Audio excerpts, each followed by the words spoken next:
नमस्कार दोस्तों। स्वागत है आपका टोटल फिलॉसफी में, जहां सवाल दुनिया बदल देते हैं। आज आप मिलने वाले हैं उस व्यक्ति से जिसने दुनिया को जवाब नहीं दिए, बल्कि ऐसे सवाल दिए जिन्होंने इंसान को खुद से डरा दिया। वह थे सोक्रेटिस। उन्होंने पूछा था, तुम वह करते क्यों हो जिसे तुम समझते ही नहीं? जो तुम जानते हो, क्या वह सच में ज्ञान है? क्या तुम्हारे विश्वास तुम्हारे अपने हैं या तुमने बस उधार लिए हैं? अगर आत्मा अमर है तो तुम उसका ध्यान क्यों नहीं रखते? और सबसे खतरनाक सवाल, क्या तुम सच में जी रहे हो या बस जीने का अभिनय कर रहे हो?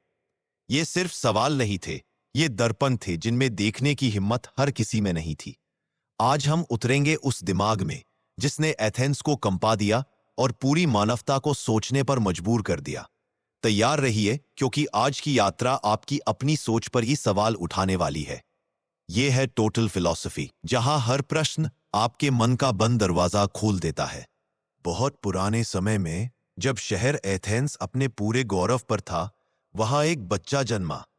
किसी ने नहीं सोचा था कि इस बच्चे का नाम आने वाले हजारों सालों तक लोगों के दिलों में जिंदा रहेगा। उसका नाम था सोक्रेटिस। वह किसी राजा का बेटा नहीं था, न किसी अमीर परिवार से आया था। उसकी मां दाई थी जो बच्चों को जन्म दिलाने में मदद करती थी, और उसके पिता पत्थरों पर नक्काशी करते थे।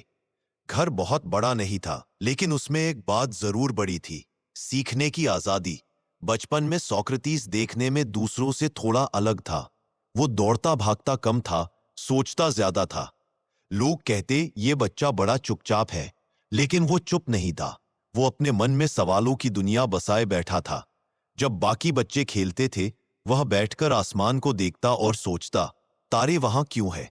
लोग जैसा बोलते हैं वो सच में सही है या नहीं? क्या हर चीज को समझने का कोई तरीका हो सकता है? धीरे धीरे वह बड़ा हुआ, लेकिन उसके सवाल भी साथ साथ बड़े होते गए। वह अपने पिता के साथ पत्थर काटने भी जाता, पर उसका मन वहां नहीं लगता था। वो सामने बैठे लोगों से बातें करने लगता, और हर बात एक सवाल में बदल जाती। अगर कोई कहता, अच्छा इंसान वही है जो अमीर हो, तो सोक्रेटिस मुस्कुराकर पूछता, तो फिर गरीब लेकिन ईमानदार लोग बुरे होते हैं? लोग रुक जाते, सोचने लगते, और शायद यही उसकी असली शक्ति थी, लोगों को सोचने पर मजबूर करना। जवान होने पर उसने सेना में कुछ समय सेवा भी की। एथेंस की सेना में रहकर उसने देखा कि ताकत कितनी बड़ी चीज है, लेकिन उसने यह भी देखा कि ताकत से भी बड़ी चीज है सच्चा ज्ञान। लड़ाई खत्म होने के बाद वह एथेंस वापस लौटा, और वहीं से उसकी असली यात्रा शुरू हुई। वह यात्रा जो उसे दुनिया के सबसे बड़े विचारकों में बदलने वाली थी। अब वह एथेंस की गलियों में चलता रहता और हर किसी से सवाल पूछता। लोग कहते थे कि यह आदमी अजीब है, लेकिन धीरे धीरे यह अजीब आदमी लोगों के दिमाग और दिल दोनों में जगह बनाने लगा। वह किसी को उपदेश नहीं देता था, बस सवाल पूछता था। उसकी सबसे प्यारी लाइन थी, मैं जानता हूं कि मैं कुछ नहीं जानता। और यह सुनकर लोग हैरान हो जाते कि कोई आदमी ये कैसे कह सकता है। लेकिन सोक्रेटिस समझाता, अगर मैं मान लूं कि मैं सब जानता हूं, तो मैं सीखना कैसे शुरू करूंगा? एथेंस में उस समय बड़े बड़े बुद्धिमान लोग, जिन्हें सोफिस्ट कहा जाता था, पैसा लेकर ज्ञान सिखाते थे। लेकिन सोक्रेटिस उनसे बिल्कुल अलग था। वो कहता, बेचा नहीं जाता, ज्ञान खोजा जाता है। वह लोगों को बैठाकर बातचीत करता और धीरे धीरे उनके मन में छिपी सच्चाइयों को बाहर निकालता। जैसे एक दाई बच्चे को जन्म देती है, वैसे ही सोक्रेटिस लोगों के विचारों को जन्म देता था। शायद इसीलिए वह अपनी मां के काम को बेहद सम्मान देता था, क्योंकि वह खुद भी कुछ ऐसा ही कर रहा था, बस विचारों के साथ। सोक्रेटिस के कुछ खास छात्र भी हुए, जिनमें सबसे चमकता नाम था प्लेटो। प्लेटो घंटों बैठकर सोक्रेटिस की बातें सुनता, और जो सुनता वह उसके अंदर बैठ जाता। उसके बाद प्लेटो ने वही ज्ञान पूरे विश्व में फैलाया। इस तरह सोक्रेटिस का प्रभाव इतना बड़ा था कि वो अपने वक्त से आगे निकलकर आने वाली पीढ़ियों का भी हिस्सा बन गया। लेकिन जितने लोग उसे सम्मान देते थे, उतने ही लोग उससे डरने भी लगे थे। क्यों? क्योंकि सोक्रेटिस ऐसे सवाल पूछता था जो लोगों को असहज कर देते थे। जो नेता खुद को बहुत बुद्धिमान समझते, सोक्रेटिस 2-3 सवाल पूछकर ही बता देता कि वे खुद नहीं जानते कि वे क्या कह रहे हैं। जो अमीर लोग अपनी शान दिखाते, सोक्रेटिस उनसे पूछता, क्या अमीरी का मतलब ही अच्छाई है? तो फिर गरीब होकर भी अच्छे लोग कैसे होते हैं? और लोगों की दिखावटी चमक एक पल में फीकी पड़ जाती। धीरे धीरे उसके खिलाफ नफरत बढ़ने लगी। लोग कहने लगे कि यह आदमी युवाओं को भटका रहा है, उन्हें अपने बुजुर्गों की बात ना मानने की आदत डाल रहा है। लेकिन सोक्रेटिस कहता, मैं किसी को भटकाता नहीं, मैं तो बस उन्हें सोचने की ताकत देता हूं। समय बीतता गया और एथेंस का माहौल बदलने लगा। पुराने विचारों को चुनौती देने वाला कोई भी इंसान खतरा माना जाने लगा और सोक्रेटिस तो हर विचार को चुनौती देता था। एक दिन उसे अदालत में बुलाया गया और कहा गया कि उस पर 2 बड़े आरोप हैं। एक, वह युवाओं को बिगाड़ता है, दूसरा, वह शहर के देवताओं में विश्वास नहीं करता और नए देवताओं की बात करता है। सोक्रेटिस शांत खड़ा था, जैसे कुछ हुआ ही ना हो। वह जानता था कि सच बदलता नहीं है, चाहे जितना दबाने की कोशिश करो। अदालत में उसने कहा, मैं बस लोगों को बेहतर इंसान बनाना चाहता हूं। अगर सवाल पूछना अपराध है, तो मैं ये अपराध बार बार करूंगा। लेकिन भीड़ डर चुकी थी और डरे हुए लोग अक्सर गलत फैसले लेते हैं। फैसला आया, सोक्रेटिस दोषी है और उसे मौत की सजा दी जाती है, जहर का प्याला पीकर। जब प्लेटो और बाकी छात्र रो रहे थे, सोक्रेटिस मुस्कुराया और बोला, मृत्यु से क्यों डरना? मृत्यु तो शायद एक लंबी शांत नींद की तरह है, या फिर एक नई जगह जहां मैं और सवाल पूछ सकूंगा। और इस तरह एक शांत शाम, जब सूरज धीरे धीरे ढल रहा था, सोक्रेटिस ने जहर का प्याला उठाया, अपने विद्यार्थियों की ओर मुस्कुराकर देखा और धीरे से कहा, सत्य की खोज कभी मत छोड़ना। जो प्याला होंठों से लगते ही उसका शरीर धीरे धीरे भारी होने लगा, लेकिन उसके चेहरे पर वही पुरानी शांति थी, जैसे उसे पता था कि उसका जाने का वक्त भी एक पाठ है, दुनिया को सिखाने के लिए। उसने अंतिम सांस ली और एथेंस की हवा जैसे कुछ पल के लिए ठहर गई। लेकिन उसकी सोच, उसकी बातें, उसके सवाल, वे आज भी हवा में तैरते हैं। कोई भी इंसान जो सच की खोज करता है, जो दुनिया से सवाल करता है, जो खुद को समझने की कोशिश करता है, वह कहीं ना कहीं सोक्रेटिस के रास्ते पर चलता है।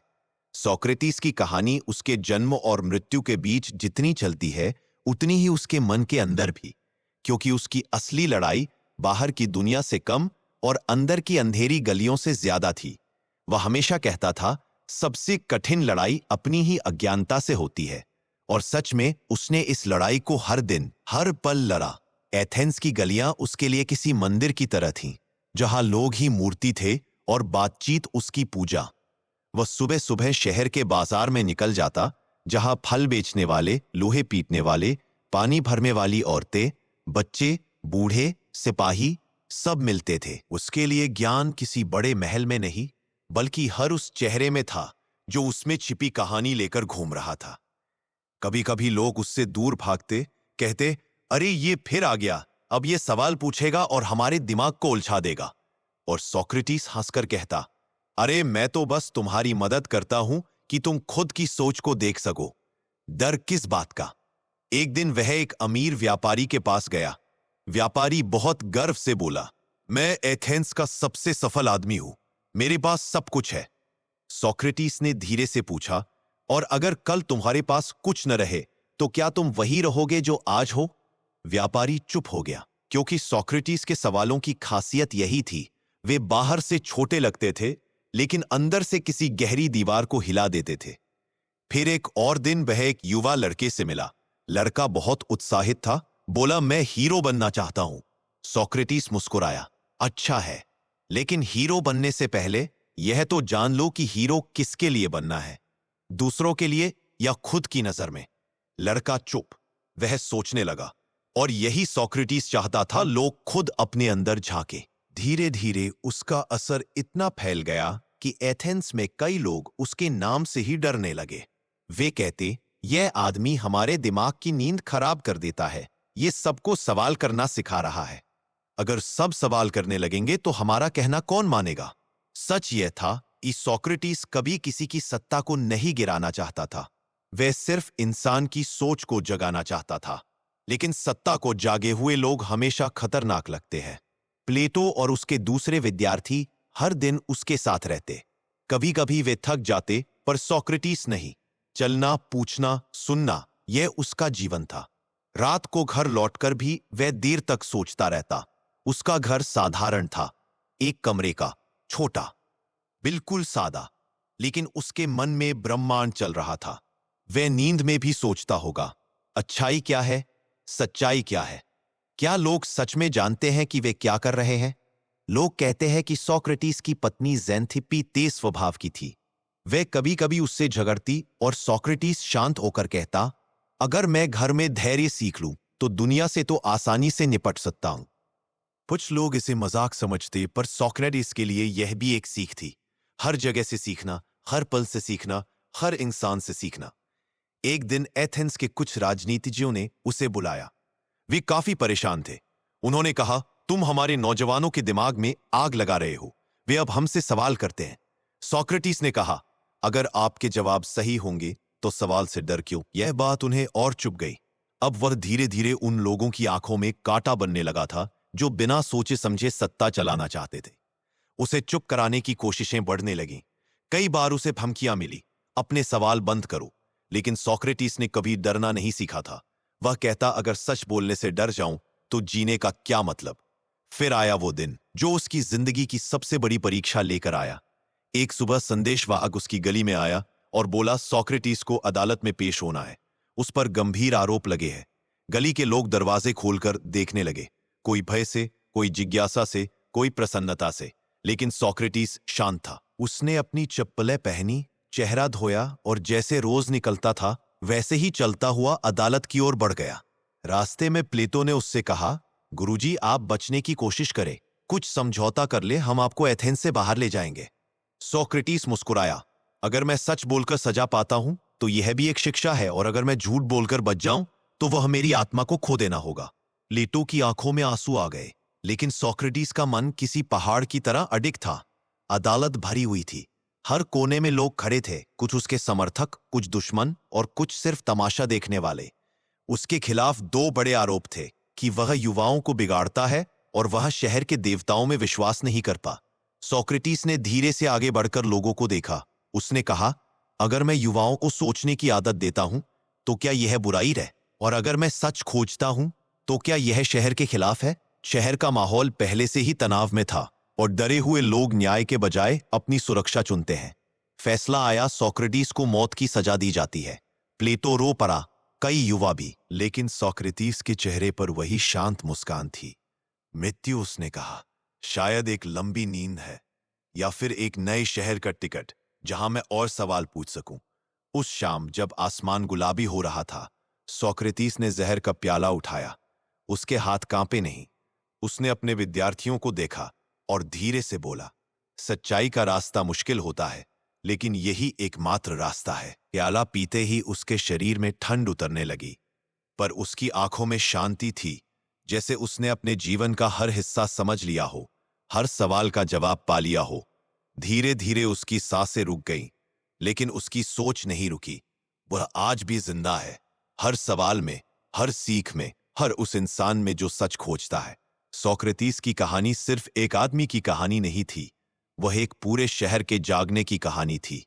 उसका जन्म भले एक छोटे से घर में हुआ था, लेकिन उसका मन किसी भी राजा से बड़ा था। एथेंस उस समय दुनिया का दिमाग कहा जाता था, क्योंकि वहां कला, नाटक, संगीत, राजनीति और दर्शन सब एक साथ सांस लेते थे। लेकिन इस चमक के बीच एक चीज धीरे धीरे खो रही थी, सच्चाई की खोज। लोग नाम, धन और दिखावे के पीछे भागने लगे थे। और ऐसे समय में सोक्रेटिस किसी धीमी हवा की तरह आया, जो धूल हटाकर असली चेहरा दिखाती है। सोक्रेटिस का दिन बड़ा साधारण होता था। सुबह वह अपने छोटे से घर का दरवाजा खोलता और बिना किसी तैयारी, बिना किसी योजना बस चल पड़ता। उसे पता नहीं होता था कि वह कहाँ जाएगा। वह कहता, मैं रास्ते नहीं चुनता, लोग मुझे बुलाते हैं। बाजार में सबसे पहले बच्चे उसे घेर लेते। वे कहते, सोक्रेटिस, आज हमें कोई पहेली बताओ। सोक्रेटिस उनकी हंसी देखकर खुश हो जाता। वह बच्चों को देखकर कहता, दुनिया में सबसे ज्यादा सच्चाई बच्चों की बातों में होती है। फिर वह किसी बूढ़े आदमी के पास बैठ जाता जो अखबार जैसे कागज पढ़ रहा होता। वह उससे पूछता, तुम्हें लगता है ये खबर सच है? बूढ़ा कहता, हाँ जाहिर है, इसमें लिखा है तो सच ही होगा। सोक्रेटिस धीरे से हंसता और कहता, अगर लिखी हुई बात ही सच होती तो पत्थर पर लिखे नाम भी हमेशा जिंदा रहते। बूढ़ा कुछ देर चुप रहता, फिर सिर हिलाकर कहता, हाँ बात तो सही है। इसी तरह वो हर इंसान के भीतर कहीं ना कहीं एक छोटी सी खिड़की खोल देता जहां से सोच की रोशनी अंदर जाती। कभी कभी एथेंस के युवा उसके पीछे पीछे चलते जैसे कोई कछुआ के पीछे छोटे छोटे बच्चे। ये युवा लड़के लड़कियां उसके सवालों से मोहित थे। वे कहते, सोक्रेटिस आप हमें कुछ सिखाएंगे? वो जवाब देता, मैं शिक्षक नहीं, खोजी हूं, मैं खुद सीख रहा हूं। तुम साथ चलो, हम दोनों सीखेंगे। और ऐसे ही चलने चलने में कई बार सूर्य डूब जाता और सोक्रेटिस को पता भी नहीं चलता कि दिन कब बीत गया। उसकी यही आदत, लोगों के बीच जीना, उनसे सवाल करना, उसके विरोधियों को समझ नहीं आती थी। वे कहते, ये आदमी व्यवस्था को चुनौती देता है। लेकिन सोक्रेटिस कहता, कभी कभी सवाल व्यवस्था को नहीं, हमारी नींद को चुनौती देते हैं। एक बार शहर में एक मशहूर कवि आया। उसने अपनी कविताएं सुनाई और लोग उसकी तारीफ करने लगे। वो बहुत घमंड में भर गया। सोक्रेटिस पास गया और बोला, तुम्हारी कविता सुंदर है, लेकिन क्या तुम सच में जानते हो कि तुम क्या कह रहे हो? कवि हंसकर बोला, बिल्कुल, मैंने यह कविता लिखी है। सोक्रेटिस ने फिर पूछा, तो क्या तुम उस दर्द को भी समझते हो जो तुमने कविता में लिखा है? कवि रुका। उसकी आंखें डोलने लगी, क्योंकि सोक्रेटिस ने उसकी सबसे गहरी खिड़की पर दस्तक दे दी थी। वह लिख तो सकता था, पर वह उस सच्चाई को समझ नहीं रहा था। यही वजह थी कि कई लोग उससे डरते भी थे। वह उनके दिखावे की परतें उतार देता था, वह भी बिना छुए, सिर्फ शब्दों से, शांत, सरल, छोटे छोटे सवालों से। सोक्रेटिस की पत्नी ज़ैंथिप्पी उसके जीवन का एक अलग ही पहलू थी। उसका स्वभाव तेज था और कई बार वह चिल्ला भी देती थी। लोग कहते थे कि सोक्रेटिस का जीवन कठिन होगा, लेकिन सोक्रेटिस मजाक में कहता, अगर कोई नाविक तूफानों में चलना सीख ले तो शांत समुद्र में कौन रोक सकता है? वह कहता, ज़ैंथिप्पी मुझे धैर्य सिखाती है। मैं दुनिया को समझाने से पहले घर में ही परीक्षा दे देता हूं। और लोग इस पर हंसते भी थे, लेकिन सोक्रेटिस सच में मानता था, हर इंसान से कुछ न कुछ सीखने को मिलता है। एक दिन एक व्यक्ति बहुत गुस्से में आकर बोला, सोक्रेटिस, तुमने मेरे बेटे को बिगाड़ दिया, वह अब हमसे सवाल करता है। सोक्रेटिस शांत होकर बोला, अगर तुम्हारे बेटे के सवालों से तुम्हें डर लगता है तो शायद तुम्हारे जवाब मजबूत नहीं है। वह आदमी चुप हो गया, क्योंकि गुस्से में भी सोक्रेटिस किसी से तकरार नहीं करता था। वह बस तुम्हें तुम्हारी ही बात का आईना दिखा देता था। और दिन ऐसे बीतते गए। सोक्रेटिस बूढ़ा हो रहा था, लेकिन उसका मन जवान होता जा रहा था। उसकी आंखों में चमक उम्र के साथ कम नहीं होती थी, बल्कि बढ़ती जाती थी। वह कहता, जितना मैं सीखता हूं उतना समझता हूं कि कितना कुछ बाकी है। शहर के कुछ हिस्सों में लोग उसे संत की तरह मानते थे। कहीं उसे परेशानी समझते थे, कहीं उसे खतरा, और कहीं उसे भगवान से भी बढ़कर। लेकिन सोक्रेटिस सिर्फ एक बात पर अडिग था, सच का रास्ता सीधा नहीं होता, लेकिन साफ होता है। यह सब होते होते उस राजनीतिक माहौल ने रूप बदलना शुरू कर दिया। युद्धों ने एथेंस को कमजोर किया, नेताओं की समझ पर धूल जम गई थी। और ऐसी हवा में सबसे पहले खतरा कौन बनता है? वह व्यक्ति जो सच्चाई की बात करता रहे। उधर सोक्रेटिस अपने विद्यार्थियों के साथ नदी के किनारे बैठा था। सूरज ढल रहा था, हवा हल्की थी, सभी शांति में थे। प्लेटो ने पूछा, गुरुजी, लोग आज से इतना डरते क्यों हैं? सोक्रेटिस ने पानी की तरफ देखते हुए कहा, क्योंकि मैं उनसे वह छीन लेता हूं जिसे वे सबसे ज्यादा सुरक्षित समझते हैं, उनका भ्रम। और जब भ्रम टूटता है तो इंसान खुद को नंगा महसूस करता है। यह सुनकर प्लेटो ने गहरी सांस ली, क्योंकि उसे पता था कि अब सोक्रेटिस न केवल एक दार्शनिक था, वह एक तूफान था। सोक्रेटिस अब एथेंस की गलियों में एक पहचान बन चुके थे, पर किसी राजा या योद्धा की तरह नहीं, बल्कि एक ऐसे इंसान की तरह जो सवालों से लोगों के भीतर रोशनी कर देता था। उनका चलना भी अलग था, नंगे पैर, साधारण कपड़े, आंखों में एक अजीब सी चमक, जैसे वो सामने वाले इंसान के दिल के आर पार देख लेते हों। वो किसी भी उम्र, किसी भी वर्ग, किसी भी काम के व्यक्ति को रोककर पूछते, तुम्हें पता है अच्छा इंसान कौन होता है? खुशी क्या है? अन्याय बड़ा बुरा है या उसे सहना? लोग शुरू शुरू में हंसते थे, फिर रुक जाते थे, फिर सोचने लगते थे, और धीरे धीरे उन्हें समझ आता, सोक्रेटिस सवाल नहीं पूछ रहे, वो दिमाग खोल रहे हैं। उनके आसपास धीरे धीरे कई युवा इकट्ठा होने लगे। इनमें सबसे प्रिय छात्र था प्लेटो, जो बाद में खुद एक महान दार्शनिक बना। प्लेटो अक्सर कहता, सोक्रेटिस, आप किसी योद्धा की तरह नहीं, मगर आपके शब्द तलवार से भी गहरे उतरते हैं। सोक्रेटिस हंस देते, अगर शब्द तलवार है तो उनका काम मारना नहीं, जगाना है। लेकिन एथेंस के बड़े लोग, राजनीतिज्ञ और अमीर व्यापारी अब सोक्रेटिस से डरने लगे थे। क्यों? क्योंकि सोक्रेटिस उनके बच्चों को सोचने सिखा रहे थे, और जो सोचने लगता है वो सवाल पूछने लगता है। और सत्ता को सबसे ज्यादा किससे डर लगता है? सवालों से। एक दिन कुछ बुजुर्गों ने आपस में कहा, ये आदमी हमारे शहर के युवाओं को बिगाड़ रहा है। दूसरा बोला, ये देवताओं पर सवाल उठाता है। तीसरा बोला, अगर इसे नहीं रोका तो एथेंस का अनुशासन टूट जाएगा। धीरे धीरे विरोध बढ़ता गया, और फिर एक दिन सोक्रेटिस पर मुकदमा चला। अदालत में 300 से ज्यादा नागरिक बैठे थे। सबकी निगाहें सोक्रेटिस पर थीं। कोई डर रहा था, कोई गुस्से में था, कोई बस देखने आया था कि ये बूढ़ा आदमी क्या कहेगा। अभियोग पढ़ा गया, ये युवा पीढ़ी को भ्रष्ट करता है, ये नगर के देवताओं को नहीं मानता। सोक्रेटिस ने शांत स्वर में जवाब दिया, मैं किसी को भ्रष्ट नहीं करता, मैं केवल उन्हें अपने दिमाग का उपयोग करना सिखाता हूं। और जहां तक देवताओं की बात है, मुझे बस पता नहीं कि सच्चाई क्या है, इसलिए मैं पूछता हूं। मैं हर उस व्यक्ति से ज्यादा बुद्धिमान हूं जो मानता है कि उसे सब पता है। कुछ लोग चौंक गए, कुछ नाराज हो गए, पर सोक्रेटिस बस मुस्कुराते रहे। अंत में बहुमत ने उन्हें दोषी ठहरा दिया। सजा तय हुई, जहर पीकर मृत्यु। प्लेटो और बाकी छात्र रो पड़े। उन्होंने कहा, आप भाग जाइए, हमारे पास रास्ते हैं, हम आपको बचा सकते हैं। पर सोक्रेटिस ने सिर हिलाया, अगर मैं भाग गया तो मैं वही करूंगा जिसके खिलाफ पूरी जिंदगी बोलता रहा हूं, अन्याय से डर जाना। और फिर एक शाम कारागार की दीवारों के बीच सोक्रेटिस अपने छात्रों से घिरे बैठे थे।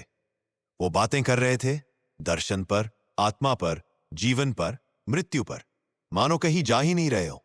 फिर रखवाला जहर लेकर आया। सोक्रेटिस ने कप उठाया, आखिरी बार अपने दोस्तों को देखा और कहा, मृत्यु से मत डरो, अगर आत्मा सच्ची है तो यात्रा आगे भी जारी रहती है। उन्होंने जहर पिया। धीरे धीरे उनके पैरों में ठंडक फैलने लगी, फिर घुटनों में, फिर कमर में। प्लेटो ने उनका हाथ पकड़ लिया। सोक्रेटिस ने आखिरी शब्द कहे, ज्ञान ही सबसे महान अच्छाई है, इसे कभी मत छोड़ना। और थोड़ी ही देर में एथेंस का सबसे बड़ा सवाल पूछने वाला चुप हो गया, लेकिन उनके सवाल आज भी जिंदा है। सोक्रेटिस के निधन के तुरंत बाद एथेंस में एक अजीब सी खामोशी फैल गई। जिस गलियों में कभी उनकी आवाज गूंजती थी, वहीं अब उनके छात्र दुख और खालीपन में भटक रहे थे। सबसे ज्यादा टूट चुका था प्लेटो। उसने कहा, एथेंस ने सिर्फ एक आदमी को नहीं मारा, उसने अपनी आत्मा पर ही वार किया है। इस घटना ने प्लेटो को बदल दिया। अब वह केवल एक छात्र नहीं रहा, अब उसमें एक आग जल चुकी थी, एक ऐसी आग जो दुनिया को सोचने का नया तरीका देगी। प्लेटो का संकल्प। सोक्रेटिस की मौत के बाद प्लेटो ने एथेंस छोड़ दिया। वह कई जगहों पर गया, मिस्र, इटली, सिसिली। हर जगह उसने एक ही चीज खोजी, सच क्या है, न्याय क्या है, सही राजनीति क्या है। उसे समझ आया कि लोग सोक्रेटिस को इसलिए नहीं समझ पाए क्योंकि उनके पास ज्ञान की नींव ही नहीं थी। तभी प्लेटो ने निर्णय लिया, मैं एक ऐसा स्थान बनाऊंगा जहां सोचने की आजादी होगी, जहां सवाल पूछना अपराध नहीं होगा। और इसी विचार से जन्म हुआ प्लेटो की अकेडमी। यह इतिहास का पहला यूनिवर्सिटी जैसा संस्थान था, एक ऐसी जगह जहां लोग सीख सकते थे, सच क्या है, दुनिया कैसे चलती है, समाज कैसे होना चाहिए, आत्मा क्या है, अच्छाई क्या है। प्लेटो ने अपने गुरु की हर बात को एक एक संवाद के रूप में लिखा। आज हम सोक्रेटिस के बारे में जो भी जानते हैं उसका 90% हिस्सा प्लेटो ने ही हमें बचा कर दिया। प्लेटो कहता था सोक्रेटिस मरे नहीं, वो अब मेरी कलम के प्लेटो कहता था सोक्रेटिस मरे नहीं, वो अब मेरी कलम के जरिए बोलते हैं। The Republic. सोक्रेटिस की आत्मा का विस्तार। प्लेटो ने अपनी सबसे प्रसिद्ध किताब द रिपब्लिक में एक ऐसे समाज का सपना लिखा जहां लोग ज्ञान के अनुसार शासन करें। उसने लिखा, दुनिया तब ठीक होगी जब राजा दार्शनिक बनेंगे या दार्शनिक राजा। यह विचार आज तक राजनीति का आधार है। अरस्तु तीसरी कड़ी। प्लेटो की अकादमी में एक और अद्भुत छात्र शामिल हुआ, अरस्तु। प्लेटो ने उसे सिखाया और अरस्तु ने ऐसा सीखा कि वह खुद इतिहास के सबसे बड़े विचारकों में से एक बन गया। यानी 3 पीढ़ियां ऐसे बनी, सोक्रेटिस, प्लेटो, अरस्तु। तीनों ने मिलकर पूरी पश्चिमी सभ्यता की सोच को बदल दिया। अगर ये 3 न होते तो शायद आज तर्क, विज्ञान, राजनीति, मनोविज्ञान, नैतिकता, इन सब का आधार ही कुछ और होता। सोक्रेटिस की मृत्यु ने जो जगा दिया, एथेंस ने सोचा कि सोक्रेटिस को मारकर वो सवालों को खत्म कर देंगे, लेकिन हुआ उल्टा। प्लेटो ने उनके सवाल लिख डाले, अरस्तु ने उन सवालों के जवाब बनाए। हजारों साल बाद भी लोग उन्हीं सवालों से सोचते हैं। आज स्कूलों में, कॉलेजों में, फिल्मों में, बहसों में, अदालतों में कहीं ना कहीं सोक्रेटिस ही बोल रहे होते हैं। लोग कहते हैं उसने जीवन में कभी किताब नहीं लिखी, फिर भी वह दुनिया का सबसे बड़ा शिक्षक है, क्योंकि किताबें तो कागज पर रहती हैं, पर सोक्रेटिस के शब्द दिमाग में रहते हैं। सोक्रेटिस के जाने के बाद लोग धीरे धीरे समझने लगे कि उनसे बड़ा कोई दुश्मन नहीं मरा था, बल्कि उनसे बड़ा कोई मित्र नहीं खोया गया था। शहर की गलियों में जिन लोगों ने कभी उनकी हंसी उड़ाई थी, वही अब कहते फिरते, काश हम उनकी बात सुन लेते, काश हम समझ पाते कि वह हमें मूर्ख नहीं, हमेशा बेहतर इंसान बनाना चाहते थे। उनके पुरानी बहसों की गूंज एथेंस की हवा में जैसे तैरती रहती। कभी कोई युवा कह देता, मैंने सुना था सोक्रेटिस कहते थे, जो तुम नहीं जानते उसे मान लेना सबसे बड़ी गलती है। और अचानक कई लोग रुक जाते, जैसे एक ही पल में याद आ गया हो कि यह वही बूढ़ा आदमी था जो हर एक से बस एक ही तोक देना चाहता था। सोचो और सच का पीछा मत छोड़ो। सोक्रेटिस ने कोई किताब नहीं लिखी, पर उन्होंने दुनिया को सोचने का एक तरीका दिया, सोक्रेटिक मेथड, यानी सवाल पर सवाल पूछकर मनुष्य को अपने ही दिमाग के अंदर झांकने की कला। पहले यह तरीका सिर्फ एथेंस की गलियों तक था, फिर प्लेटो की एकेडमी तक फैल गया, फिर अरस्तु ने इसे और व्यवस्थित बनाया, और देखते ही देखते यह तरीका यूरोप से होते हुए पूरी दुनिया की शिक्षा का आधार बन गया।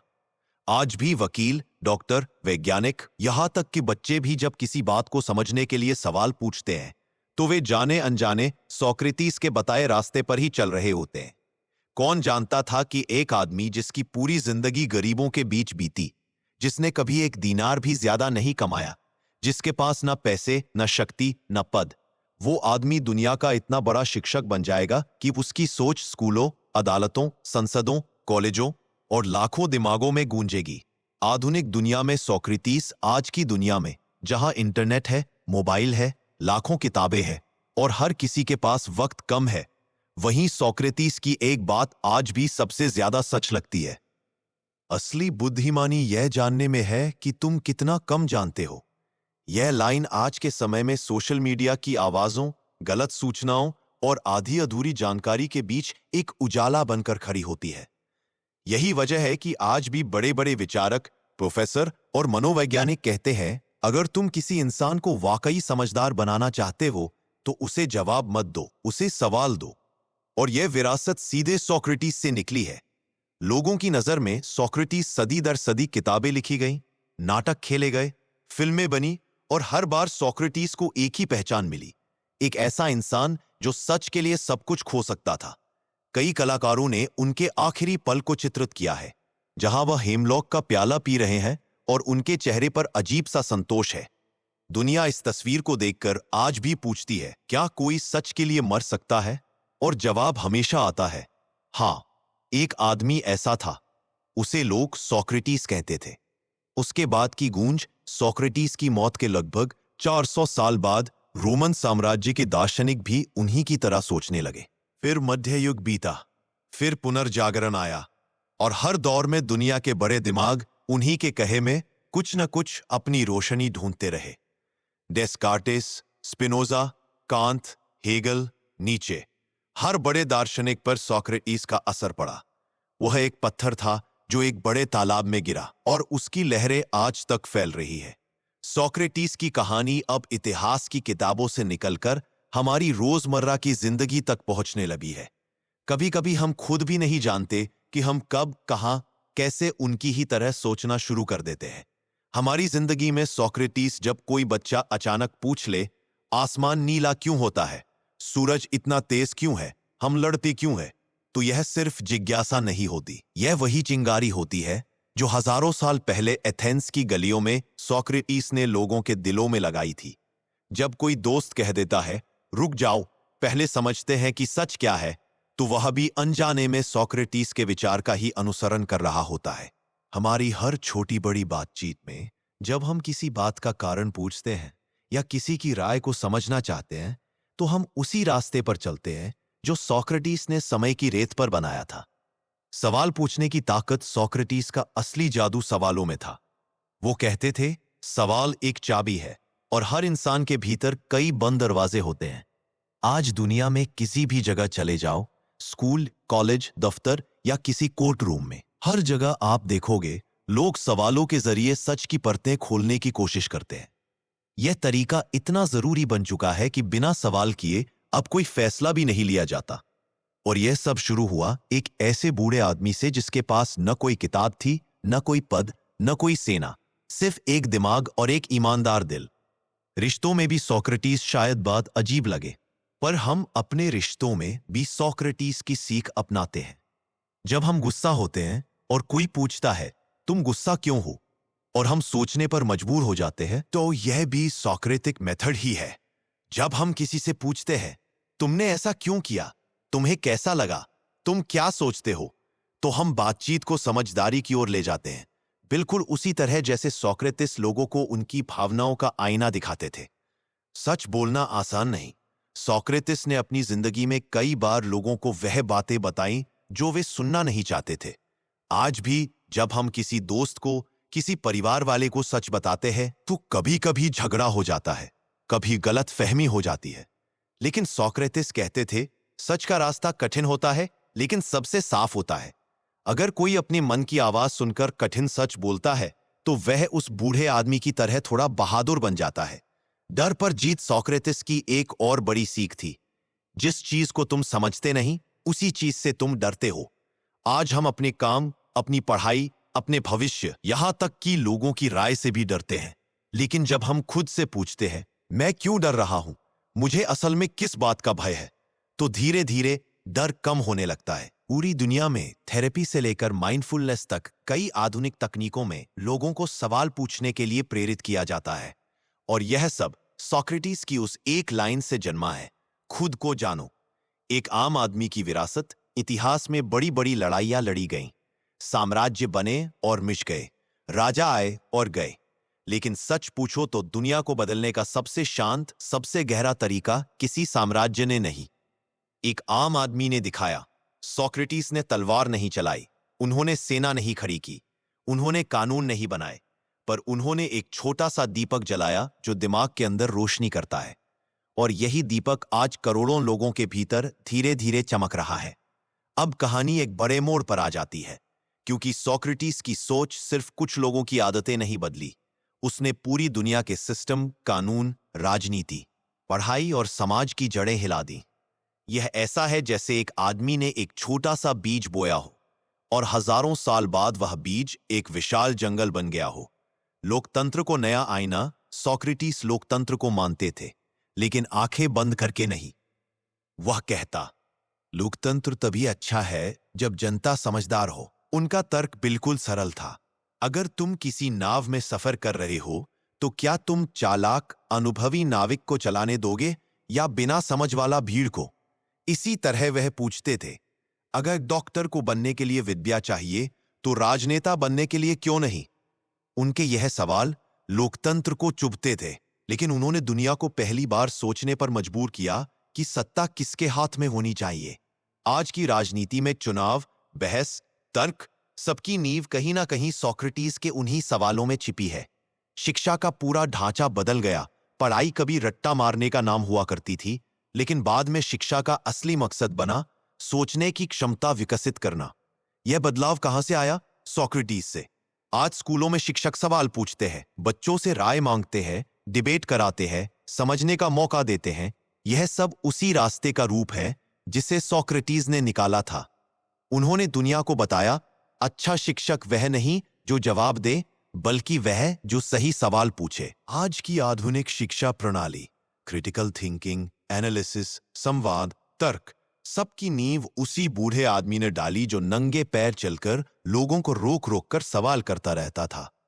विज्ञान की शुरुआत, विज्ञान का आधार क्या है? सवाल, शक, प्रयोग, तथ्य, तर्क। और ये तरीका भी सोक्रेटिस के सवालों की शैली से निकला। वे हर बात पर कहते, मैं कैसे मान लूं, कारण बताओ। आज वैज्ञानिक भी कहते हैं, प्रमाण दिखाओ। ये सोच प्लेटो तक पहुंची, फिर अरस्तु तक, और अरस्तु से आगे न्यूटन, गैलीलियो, डार्विन, आइंस्टाइन, सबने इसी तर्क की मशाल को उठाया। एक तरह से विज्ञान की पूरी इमारत सोक्रेटिस की नींव पर खड़ी है। नैतिकता का नया रूप, सोक्रेटिस से पहले नैतिकता का मतलब था जो परंपरा कहे वही सही, जो बड़े कहें वही सच, जो समाज करे वही धर्म। लेकिन सोक्रेटिस ने कहा, सही वह है जो सोच कर सही लगे, गलत वह है जो आत्मा को गलत लगे। ये बात नई थी, खतरनाक भी, लेकिन गहरी भी। उन्होंने कहा, गलत करने से बेहतर है गलत सह लेना, क्योंकि गलत काम आत्मा को जहर देता है। आज न्यायालयों का सिद्धांत, मानव अधिकार, नैतिकता की बहसें, हर इंसान की बराबरी, सबकी जड़ें उसी विचार में हैं जो सोक्रेटिस ने सिखाया था। समाज में खड़े होने की हिम्मत, सोक्रेटिस ने यह भी सिखाया, भीड़ हमेशा सही नहीं होती। आज की दुनिया में जहां लोग ट्रेंड्स का पीछा करते हैं, जहां भीड़ की नकल होती है, जहां लोकप्रियता को सच समझ लिया जाता है, वहां सोक्रेटिस की एक लाइन किसी दीपक की तरह चमकती है। जो सही है वह कभी कभी अकेला होता है। उनकी जिंदगी इस बात की मिसाल थी। वह अकेले खड़े रहे पूरी एथेंस की अदालत के सामने, फिर भी नहीं डरे। आज अगर कोई इंसान भीड़ से अलग सोचने की हिम्मत करता है और सच की खातिर अपने रास्ते पर चलता है, तो वह उसी साहस का एक छोटा सा रूप है जो सोक्रेटिस में था। अब कहानी अपने सबसे गहरे और सबसे खूबसूरत हिस्से में प्रवेश करती है, जहां सोक्रेटिस सिर्फ एक व्यक्ति नहीं रहते, बल्कि मानव सभ्यता का एक विचार बन जाते हैं। एक आदमी जिसने दुनिया को सोचने सिखाया। इतिहास में ऐसे बहुत से लोग आए जिन्होंने दुनिया बदली, राजा, सेनापति, वैज्ञानिक, कवि। लेकिन सोक्रेटिस उन सब से अलग थे। उन्होंने दुनिया को यह नहीं बताया कि क्या सोचना है, उन्होंने दुनिया को यह सिखाया कि कैसे सोचना है। यह फर्क छोटा नहीं है, यही फर्क किसी सभ्यता को साधारण से महान बनाता है। उनसे पहले लोग कहते थे, यह सच है, बस मान लो। सोक्रेटिस ने कहा, नहीं, सोचो, पूछो, परखो, समझो। और इसी के साथ उन्होंने इंसान को अपने ही दिमाग का मालिक बना दिया। सोक्रेटिस का सबसे बड़ा तोहफा, आजाद सोच। वह मानते थे कि इंसान जन्म से अंधेरा लेकर नहीं आता, बल्कि उसके भीतर हमेशा एक छोटी सी रोशनी होती है। उस रोशनी को जगाने के लिए किसी किताब, पूजा, नियम या राजा की जरूरत नहीं, बस सवालों की जरूरत है। आज स्वतंत्र विचार, फ्री थिंकिंग, जिसे आधुनिक समाज की रीढ़ माना जाता है, ये बीज सोक्रेटिस ने ही बोया था। अगर वह न होते तो हम शायद आज भी सिर्फ परंपरा, डर और अंधविश्वास के सहारे जीवन बिताते। हर युग में सोक्रेटिस जिंदा रहे, समय बीतता गया, साम्राज्य आए और गए, भाषाएं बदली, संस्कृतियां बदली, कानून बदले, धर्म बदले, लेकिन एक चीज नहीं बदली, सोक्रेटिस की गूंज। रोमन दार्शनिकों ने उन्हें अपनाया, मध्य युग के ईसाई चिंतकों ने भी उनकी विधि से सीख ली। पुनर्जागरण में कला और विज्ञान दोनों उनकी सोच से फिर जगे। आधुनिक लोकतंत्र, आधुनिक शिक्षा, आधुनिक विज्ञान, हर जगह उनकी छाया दिखाई देती है। कहना गलत नहीं होगा कि अगर इतिहास एक विशाल पेड़ है, तो उसकी जड़ में कहीं गहराई में सोक्रेटिस की सोच बह रही है। क्यों माना जाता है सोक्रेटिस को सबसे महान? दुनिया में बहुत दार्शनिक हुए, अरस्तु, प्लेटो, नीचे, कांट, बुद्ध, ज़ेनो, हर किसी ने मानव जीवन में बहुत कुछ जोड़ा। लेकिन सोक्रेटिस को सबसे महान इसलिए माना जाता है क्योंकि उन्होंने तर्क को धर्म बनाया, प्रश्न को पूजा बनाया, ज्ञान को शक्ति बनाया, ईमानदारी को साहस बनाया और सोच को आजादी बना दिया। उन्होंने कभी किताब नहीं लिखी, लेकिन दुनिया की सबसे बड़ी किताब मानव दिमाग उसी ने खोला। उनकी सबसे अमर शिक्षा सोक्रेटिस की 3 बातें आज भी दुनिया के हर देश, हर भाषा और हर पीढ़ी में एक ही चमक के साथ दोहराई जाती है। खुद को जानो, यानी सबसे पहले अपने मन की सच्चाई समझो। मैं इतना जानता हूं कि मैं कुछ नहीं जानता, यानी सीखना कभी बंद मत करो। गलत काम आत्मा को नष्ट करता है, यानी सच और अच्छाई से समझौता मत करो। ये 3 वाक्य दुनिया के करोड़ों लोगों के लिए एक तरह से जीवन दर्शन बन चुके हैं। आज का इंसान और सोक्रेटिस सोचो, आज का इंसान जितना व्यस्त है उतना ही उलझा भी है। इंटरनेट पर लाखों राय, लाखों आवाजें, हर तरफ बहसें, हर तरफ मान्यताएं, और इन सब के बीच अगर कोई एक आवाज आज भी साफ सुनाई देती है तो वही बूढ़ा आदमी है जो कहता था, सवाल पूछो, क्योंकि सवालों से ही सच पैदा होता है। आज जब कोई बच्चा किसी चीज का कारण पूछता है, जब कोई युवा अपने दिल की सच्चाई खोजता है, जब कोई बूढ़ा अपने जीवन की अर्थ तलाशता है, तो सोक्रेटिस वहीं होते हैं, उनके भीतर, उनकी सोच में, उनके सवालों में। सोक्रेटिस, एक आवाज जो कभी नहीं मरेगी। सोक्रेटिस का शरीर मर गया था, लेकिन वह मर ही नहीं सकते थे, क्योंकि उन्होंने जो दिया वह कोई वस्तु नहीं थी, वह एक विचार था। ये विचार जिसे आग की तरह फैलना है, जो दिमाग दर दिमाग यात्रा करता है, जो पीढ़ी दर पीढ़ी चलता रहता है। जब सच की तलाश करेंगे, जब सवाल पूछेंगे, जब ईमानदारी को रास्ता बनाएंगे, तो वे उसी आदमी के कदमों पर चल रहे होंगे जिसने एथेंस की गलियों में नंगे पैर घूमते हुए पूरी दुनिया को सोचने की राह दी थी। सोक्रेटिस चला गया, पर उसकी आत्मा, उसकी रोशनी हर इंसान के भीतर आज भी जिंदा है और हमेशा रहेगी। तो दोस्तों, सोक्रेटिस ने कोई ज्ञान नहीं दिया, उन्होंने हमारे झूठे ज्ञान को तोड़ा। वे कहते थे, जिसे तुम जानते हो उससे ज्यादा खतरनाक है वह सब जो तुम गलत जानते हो। अब सवाल यह है, आप अपने जीवन को समझते हैं या बस दौड़ रहे हैं? आपकी राय आपकी है या भीड़ की? आप सच बोलते हैं या सुविधा? आप अपने भीतर झांकते हैं या खुद से बचते हैं? अगर इन सवालों ने आपके मन में एक भी चिंगारी जलाई है, तो सोक्रेटिस आज भी आपके भीतर जिंदा है। इस विचारों की यात्रा में हमारे साथ बने रहने के लिए धन्यवाद। वीडियो को लाइक, शेयर और सब्सक्राइब करें टोटल फिलॉसफी को, क्योंकि यहां हम आपको जवाब नहीं देते, हम आपके अंदर सवाल जगाते हैं। टोटल फिलॉसफी, जहां सोच शुरू होती है वहीं से बदलाव जन्म लेता है।